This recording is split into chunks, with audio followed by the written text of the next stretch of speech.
오늘 창세기 23장 강의 말씀으로 함께 은혜를 나누시겠습니다. 23장 1절로 2절을 보겠습니다. 사라가 127세를 살았으니 이것이 곧 사라가 누린 헤수라. 사라가 가나안 땅 헤브론 곧 기럇 아르바에서 죽음에 아브라함이 들어가서 사라를 위하여 슬퍼하며 애통하다가 했습니다. 사라가 127세를 살았다고 했습니다. 사라가 90세 아들 이삭을 낳았으니까 이삭을 낳고도 37년간을 더 살았습니다. 이제 127세가 되어서 이제 죽게 되었다 하는 것입니다. 아브라함이 들어가서 사라를 위하여 슬퍼하며 애통했다라고 말씀을 하고 있습니다. 이 사라는 성경에서 그는 아브라함을 통해서 이삭을 낳은 것, 하나님 약속의 아들 이삭을 통해서 이제 이스라엘 민족이 이루어지게 되고 또 그 후손을 통해서 메시아가 오게 되는 그런 면에서 사라는 굉장히 중요한 하나의 인물로서 기록되고 있습니다. 사라의 신앙에 대해서 베드로전서 3장 6절을 읽겠습니다. 사라가 아브라함을 추라칭하여 순종한 것 같이 너희는 선을 행하고 아무 두려운 일에도 놀라지 아니하면 그의 딸이 된 것이니라. 사라에 대해서 성경은 아브라함을 추라칭하여 남편에게 순종한 것에 대해서 이렇게 기록을 하고 있습니다. 이러한 사라의 그런 순종이 있었기 때문에 결국 아브라함은 믿음의 조상으로서 또 이렇게 훌륭한 그런 신앙의 인물로서 나가는 데 있어서 사라의 역할이 또 중요했다는 사실을 알 수가 있겠습니다. 이제 우리는 이 사라의 죽음을 통해서 결국 이 사라의 생애도 사라는 특별히 굉장히 뛰어난 그런 출중한 그런 미모를 가지고 있었던 그런 여인이었습니다. 그래서 바로에게도 잠시 뺏기기도 하고 아비멜렉에게도 뺏기기도 하고 할 정도로 그렇게 뛰어난 미모를 가지고 있었던 여인인데 결국 이제 나이가 되니까 세상을 떠나가게 되는 것입니다. 결국 우리 사람은 한번 죽는 것은 정하신 것이다 라고 말씀을 하고 있습니다. 예수님을 믿는 사람이나 믿지 않는 사람에게나 동일하게 이 죽음이 다가오는데 성경은 이 성도의 죽음에 대해서 그것이 아주 복되다라고 말씀을 하고 있습니다. 계시록 14장 13절을 읽겠습니다. 또 내가 들으니 하늘에서 음성이 나서 이르되 기록하라. 지금 이후로 주 안에서 주는 자들은 복이 있도다 하시네. 성령이 이르시되 그러하다. 그들이 수고를 그치고 쉬리니 이는 그들의 행한 일이 따름이라 하시더라 했습니다. 성경은 이렇게 주 안에서 죽는 자들은 복이 있도다라고 말씀을 하고 있습니다. 하나님을 믿지 않는 사람들은 죽음이 모든 것이 끝이 난다 이렇게 생각을 하고 죽음 앞에 절망을 하고 하지만 우리 하나님을 믿는 하나님의 자녀들은 죽음 가운데 위대한 또 소망을 갖습니다. 성도의 죽음이 복되다 하는 것은 성도는 이미 예수님을 믿음으로 우리가 영생을 얻은 자가 되었기 때문인 것입니다. 이 땅의 죽음으로서 끝나는 게 아니고 이미 우리는 천국에서 영원히 사는 것을 약속받고 사는 사람이고 이미 그것을 소유하고 사는 사람인 것입니다. 요한복음 5장 24절 읽겠습니다. 내가 진실로 너에게 이르노니 내 말을 듣고 또 나 보내신 이를 믿는 자는 영생을 얻었고 심판이 이르지 아니하나니 사망에서 생명으로 옮겼느니라 했습니다. 이렇게 예수님을 믿고 하나님의 자녀가 된 사람들이 이미 영생을 얻었다라고 성경은 말씀을 하고 있는 것입니다.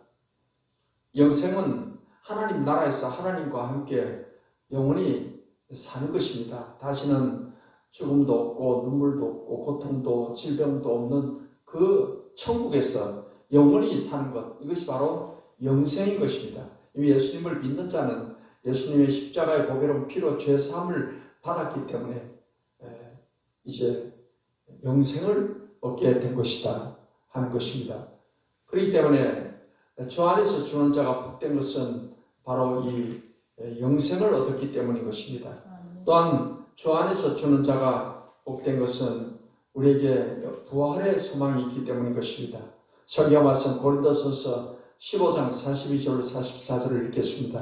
죽은 자의 부활도 그와 같으니 썩을 것으로 심고 썩지 아니할 것으로 다시 살아나며 욕된 것으로 심고 영광스러운 것으로 다시 살아나며 약한 것으로 심고 강한 것으로 다시 살아나며 육의 몸으로 심고 신령한 몸으로 다시 살아나나니 육의 몸이 있은 적도 영의 몸도 있느니라 했습니다. 이렇게 사람이 한 번은 이제 죽게 될 때 그 몸은 원래 흙으로 지음받았기 때문에 흙으로 돌아가게 되는 것입니다. 이렇게 흙으로 돌아가는 것을 고린도전서 15장에서는 마치 심는 것으로 비유적으로 표현하고 있는 것입니다. 우리의 흙으로 돌아갈 이 육신의 몸을 심었는데 그 육신의 몸은 욕된 몸이고 또 약한 것이요. 하지만 이 육의 몸을 심었는데 이제 우리가 부활할 때는 이제 영광스러운 몸으로 부활하게 됩니다. 강한 몸으로 부활합니다. 썩지 아니할 몸으로 부활하게 되는 것이며 신령한 몸으로 다시 살아나게 되는 것입니다. 이 부활의 소망이 있기 때문에 성도는 주 안에서 주는 자는 복이 있다 하는 것입니다. 이 성도의 부활에 대해서 성경 데살로니가서에는 좀 더 구체적으로 잘 말씀을 하고 있습니다. 그래서 예수님의 재림 때 부활의 이러한 역사가 일어나게 된다는 것입니다. 예수님은 세상 끝에 다시 오십니다. 이러한 예수님의 재림에 대해 어떤 일이 일어날 것인가 하는 것을 성경은 자세히 말씀을 하고 있습니다. 14절부터 우리 계속 읽겠습니다. 형제들아, 자는 자들에 관하여는 너희가 알지 못함을 우리가 원하지 아니하노니 이는 소망 없는 다른 이와 같이 슬퍼하지 않게 하려 함이라. 우리가 예수께서 죽으셨다가 다시 살아나심을 믿을진대 이와 같이 예수 안에서 자는 자들도 하나님이 그와 함께 데리고 오시리라 했습니다. 성경은 이 성도가 죽은 것에 대해서 그래서 죽어서 무덤에 있는 것을 잔다라고 표현하고 있습니다. 왜냐하면 깨어날 때가 있기 때문인 것이죠. 예수님의 재림 때 마치 우리가 저녁에 잠이 들었다가 이제 아침이 되어서 이제 깨어나듯이 무덤에서 깨어날 때가 있기 때문이다. 그렇기 때문에 소망 없는 다른 이와 같이 슬퍼하지 않게 하려 함이라 했습니다. 이게 오늘 본문에 보면 아브라함이 사라의 죽음 앞에서 이렇게 슬퍼하고 애통했다 했습니다. 그렇다고 해서 아브라함이 그런 불신앙적인 행동을 했다 그게 아니고 이제 인간적인 정으로 오랫동안 함께 살았으니 헤어지는 그런 슬픔이 있습니다. 하지만은 그것은 어떤 절망적인 그런 슬픔이 아니다 하는 것입니다. 우리가 어떤 우리의 성도의 죽음 앞에 우리 가족의 죽음 앞에 우리가 어떤 절망적인 그런 슬픔을 갖지는 않습니다. 왜냐하면은 우리에게는 이제 부활의 소망이 있고 또 천국에서 다시 만날 소망이 있기 때문입니다. 이렇게 예수님의 재림 때 예수님께서 구원받은 사람들을 다 이제 데리러 오시는 것입니다. 성경 말씀 우리 15절 16절을 읽겠습니다. 우리가 주의 말씀으로 너에게 이것을 말하노니 주께서 강림하실 때까지 우리 살아남아 있는 자는 자보다 결코 앞서지 못하리라. 주께서 호령과 천사장의 소리와 하나님의 나팔 소리로 친히 하늘로부터 강림하시리니 그리스도 안에서 죽은 자들이 먼저 일어나고 그 후에 우리 살아남은 자들도 그들과 함께 구름 속으로 끌어올려 공중에서 주를 영접하게 하시리니 그리하여 우리가 항상 주와 함께 있으리라. 그러므로 이런 말로 서로 위로하라 했습니다. 예수님께서 공중에 재림하시게 될 때 주의 호령 소리와 천사장의 소리와 하나님의 나팔 소리를 듣고 그리스도 안에서 죽은 자들이 먼저 일어나게 된다 했습니다. 그 성도들이 먼저 이제 일어나게 된다. 이게 부활인 것입니다. 부활.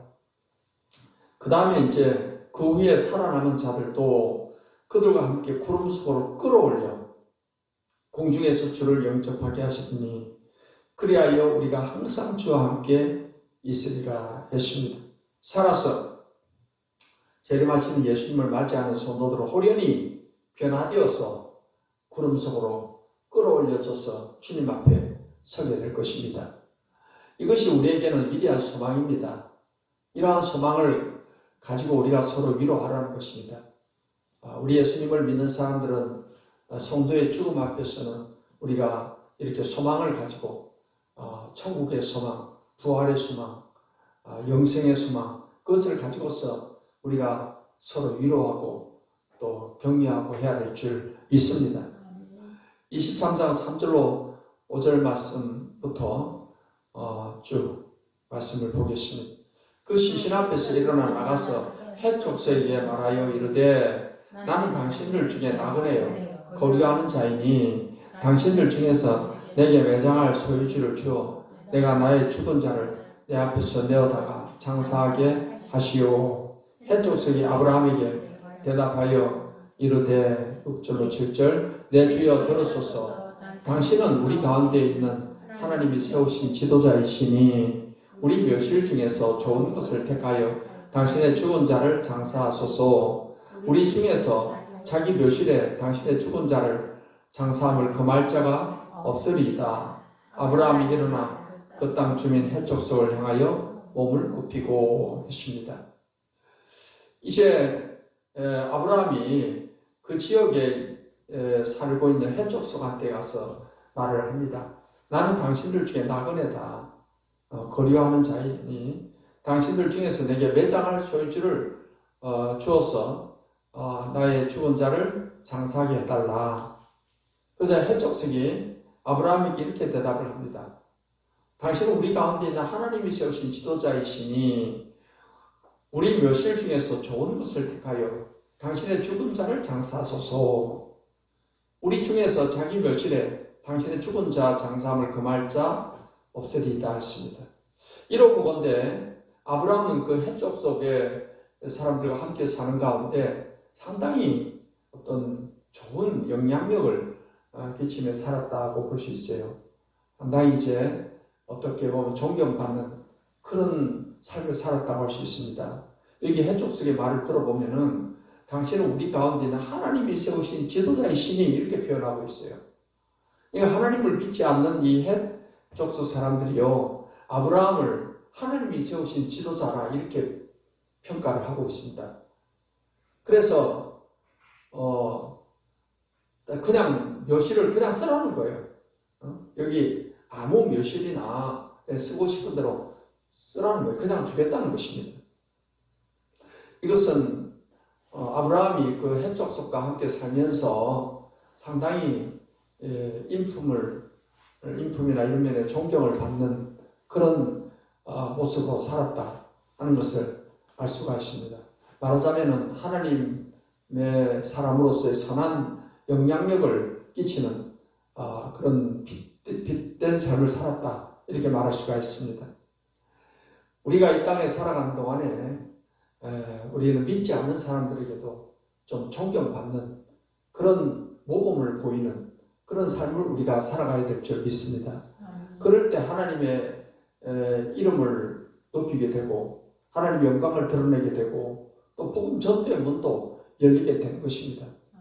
예수님께서는 우리 그리스도인이 이 땅에 믿지 않는 불신자들과 살면서 우리가 어떤 모습으로 살아야 될 것인가 하는 것을 마태복음 5장 13절에 15절에서 말씀하고 있는데 같이 읽겠습니다. 너희는 세상의 소금이니 소금이 만일 그 맛을 잃으면 무엇으로 짜게 하리요? 후에는 아무 쓸데없어 다만 밖에 버려져 사람에게 밟힐 뿐이니라. 너희는 세상의 빛이라. 사리에 있는 동네가 숨겨지지 못할 것이요 사람이 등불을 켜서 말 아래에 두지 아니하고 등경 위에 두나니 이러므로 집안 모든 사람에게 비치느니라 했습니다. 예수님은 우리 그리스도인들을 향해서 너희는 세상의 소금이다. 너희는 세상의 빛이라고 말씀을 하십니다. 우리가 이 세상에 살아가면서 우리는 어떤 정체성을 갖고 살아가야 되느냐. 나는 이 믿지 않는 이 세상 사람들에게 내가 소금으로서 살아가리라. 또는 세상의 빛으로 살아가리라. 이러한 정체성을 가지고 우리가 살아가야 될 줄 믿습니다. 소금은 뭐 어떤 음식에나 소금이 안 들어가면 맛을 낼 수가 없지요. 특별히 곰탕 같은 데 소금이 안 들어가면 먹을 수 있겠습니까? 소금이 들어가면 모든 음식의 맛을 내는 것입니다. 결국 우리 예수 믿는 사람이 이 세상에 맛을 내는 역할, 좋은 영향력의 맛을 내고 많은 사람들에게 정말 행복을 나눠줄 수 있는 그런 맛을 내는 그런 삶을 우리가 살아가야 될 것이고 또 너희는 세상의 빛이라 했습니다. 빛. 이 세상은 죄로 인해서 아주 흑암의 세상이 되었습니다. 이러한 세상에 예수님은 빛으로 오셨고 또 우리들에게도 우리 세상의 빛이라고 말씀을 하시는 것입니다. 이 어두운 세상에 정말 우리를 통해서 복음의 빛이 비춰지게 되고 사람들이 광명으로 나오게 돼서 하나님을 알게 되고 믿게 되고 정말 우리가 이 세상에 사랑의 빛, 복음의 빛을 비추는 그런 삶을 우리가 살아가야 될 줄 믿습니다. 그럴 때 세상 사람들이 우리를 보게 될 때 지금 햇 사람들이 아브라함을 볼 때 하나님이 세우신 지도자다 이렇게 말할 정도로 야, 저 사람은 진짜 참 그리스도인이다. 저 사람은 정말 하나님의 사람이다. 이런 말을 들을 수 있는 저와 여러분이 되기를 바랍니다. 그럴 때 이제 전도해도 먹히는 거예요. 예수 믿는 사람이 더 거짓말을 또 잘하고 행동이 방자하고 교만하고 그 다음에 막 이렇게 자기 배만 채우고 이기주의 그런 삶을 살아가게 되면은 믿지 않는 사람이 볼 때 오히려 손가락질하는 거예요. 손가락질. 그래서 우리가 모든 예수 믿는 사람이 말에 있어서도 그렇고 행동에 있어서도 그렇고 이 도덕적인 또 우월성을 가지고서 우리가 살아가야 될 줄 믿습니다. 그럴 때 선한 행실을 통해서 하나님의 영광을 드러내게 된다는 것입니다. 아브라함이 그 햇사람들과 같이 살면서 더 인색하고 더 행동이 이렇게 안 좋게 행동하고 했으면 지금 사라한테 이렇게 사라의 몇 자리 하나 얻을 수 있겠습니까? 그러나 그동안 덕을 세우고 좋은 영향력을 끼쳤기 때문에 이렇게 아브라함에게 막 몇 자리를 그냥 다 주려고 그런 거죠. 8절로 9절 말씀을 보겠습니다. 그들에게 말하여 이르되 나로 나의 죽은 자를 내 앞에서 내어다가 장사하게 하는 일이 당신들의 뜻일진데 내 말을 듣고 나를 위하여 소알의 아들 에브론에게 구하여 그가 그의 반머리에 있는 그의 막벨라 굴을 내게 주도록 하되 충분한 대가를 받고 그 굴을 내게 주어 당신들 중에 매장할 소유지가 되게 하기를 원하노라. 아멘. 그래서 아브라함이 이제 갖고 싶었던 몇 자리를 구합니다. 그 당시에는 주로 이제 굴 속에 시신을 안치하는 그런 매장 문화가 있었기 때문에 그 막벨라 굴을 나에게 매장을 하게 해달라 이렇게 부탁을 합니다. 그 막벨라 굴은 이제 에브론이라는 사람의 소유지였습니다. 그게 충분한 대가를 이제 그 굴 값을 다 치르겠다는 것입니다.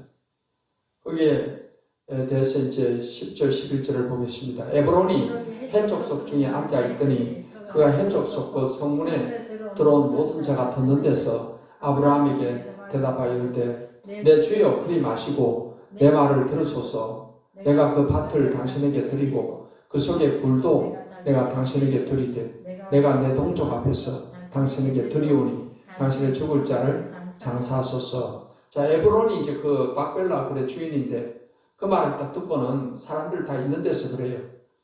그걸 그냥 주겠다는 거예요. 그리고 그 앞에 있는 거기 굴이 속해 있는 밭도 드리겠다는 거예요. 그냥 줄 테니까 거기에다 장사를 하시라. 이렇게 했습니다. 그 말을 듣고 이제 12, 14절 아브라함이 이렇게 말합니다. 아브라함이 이에 그 땅의 백성 앞에서 몸을 굽히고 그 땅의 백성이 듣는 데서 에브론에게 말하여 이르되 당신이 합당히 여기면 청하건대 내 말을 들으시오. 내가 그 밭값을 당신에게 주리니 당신은 내게서 받으시오. 내가 나의 죽은 자를 거기 장사하겠노라. 에브론이 아브라함에게 대답하여 이르되 아브라함은 그 굴과 밭을 그냥 받기를 싫어했습니다. 그냥 받을 수도 있겠죠. 그냥 준다고 했으니까. 근데 나중에 또 딴소리를 할 수도 있잖아요. 사람들이 이게 보는 데서 확실하게 내 토지로, 내 굴로 확정을 하는 것이 중요하다. 그런 생각을 했을 것입니다. 그래서 그 값을 내가 지불하겠다는 것입니다. 이제 15, 16절 내 주여 내 말을 들으소서. 땅값은 은 400세겔이나 그것이 나와 당신 사이에 무슨 문제가 되리까? 당신의 죽은 자를 장사하소서. 아브라함이 에브론의 말을 따라 에브론이 헷 족속이 듣는 데서 말한 대로 상인이 통용하는 은 400세겔을 달아 에브론에게 주었더니 했어요.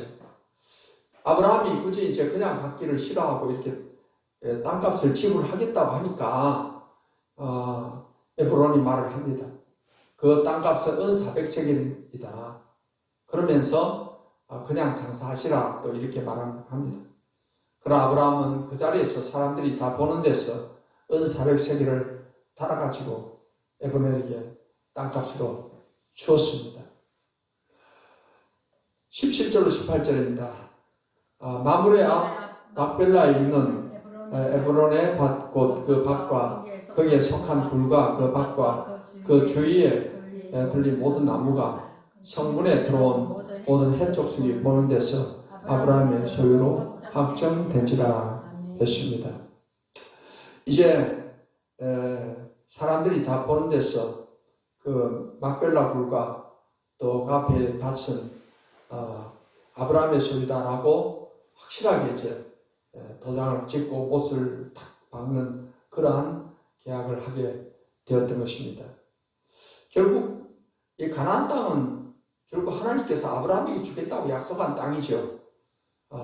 그런 것인데 아직까지 실제 아브라함에게 땅 한 평도 아브라함의 것으로 되어 있지 않았는데 이 막벨라 굴을 삼으로 인해서 드디어 이제 아브라함의 값을 주고 아브라함의 땅이 된 것이 막벨라 굴이고 그 밭이다 하는 것입니다.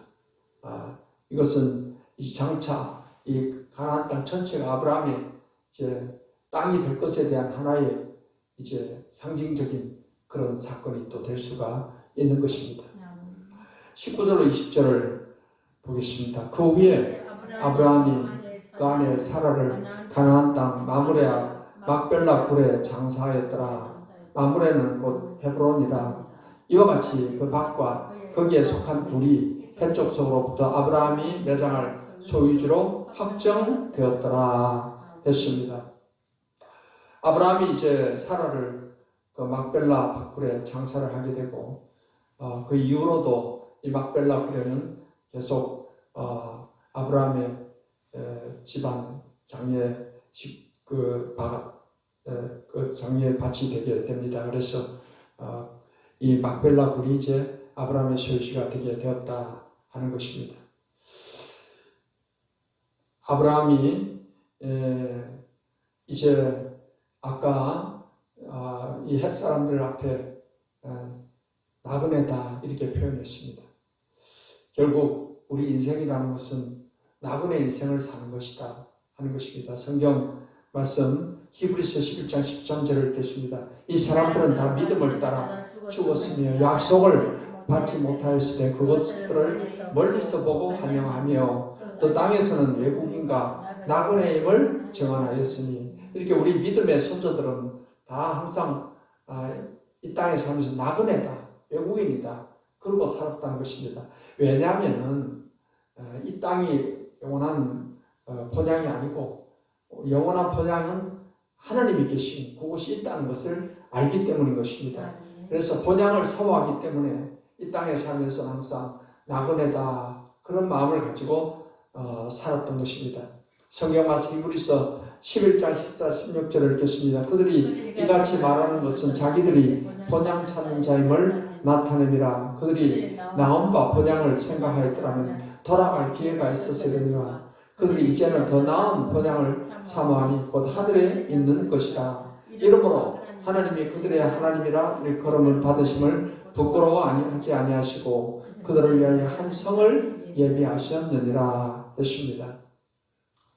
아브라함도 원래 고향이 갈대아 우르가 고향이었죠. 그런데 거기를 떠나서 이제 가나안 땅으로 왔는데 힘들고 괴로울 때는 마치 다시 고향으로 돌아갈 그런 기회도 있었고 하겠지만 아브라함은 항상 더 나은 본향, 천국 본향을 바라보면서 신앙생활을 했다는 것입니다. 우리도 이 땅에 살아가는 동안에 우리가 결국 이 땅에 태어났으면 또 세상을 떠날 때가 오는 것입니다.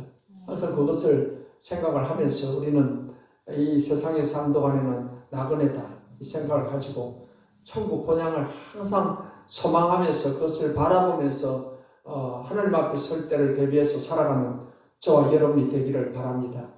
천국은 새하늘 새 땅에서 새 예루살렘으로 완성되어지게 되는 것입니다. 그 새하늘 새 땅을 우리가 항상 바라보면서 그것을 소망하는 가운데 살아가야 될 것입니다. 베드로후서 3장 12절로 13절을 읽겠습니다. 하나님의 날이 임하기를 바라보고 간절히 사모하라. 그날에 하늘이 불에 타서 풀어지고 물질이 뜨거운 불에 녹아지려니와 우리는 그의 약속대로 의가 있는 곳이 새하늘과 새 땅을 바라보도다 했습니다. 하나님의 날이 임하기를 바라보고 간절히 사모하라고 그렇게 말했어요. 이 하나님의 날은 결국 예수님의 재림의 날을 말하는 것이고 새하늘 새 땅에 천국이 완성되는 그것을 말을 하는 것입니다. 그래서 우리가 이 땅에 사는 동안에도 아브라함처럼 나아가네다, 내 본향은 하늘에 있다, 이것을 항상 생각하고 그 소망 가운데 살았듯이 이 땅에 사는 동안에 우리가 주님의 재림을 항상 바라보고 사모하고 새하늘 새 땅 새 예루살렘 이 천국이 완성되는 그것을 바라보고서 그 소망을 가지고서 주님 앞에 섰을 때 잘했다 칭찬받고 상받고 멸관받는 그 소망을 가지고서 하나님의 일에 힘쓰며 복음전도에 힘쓰면서 소망 가운데 살아가는 저와 여러분 되시기를 예수님의 이름으로 축원합니다.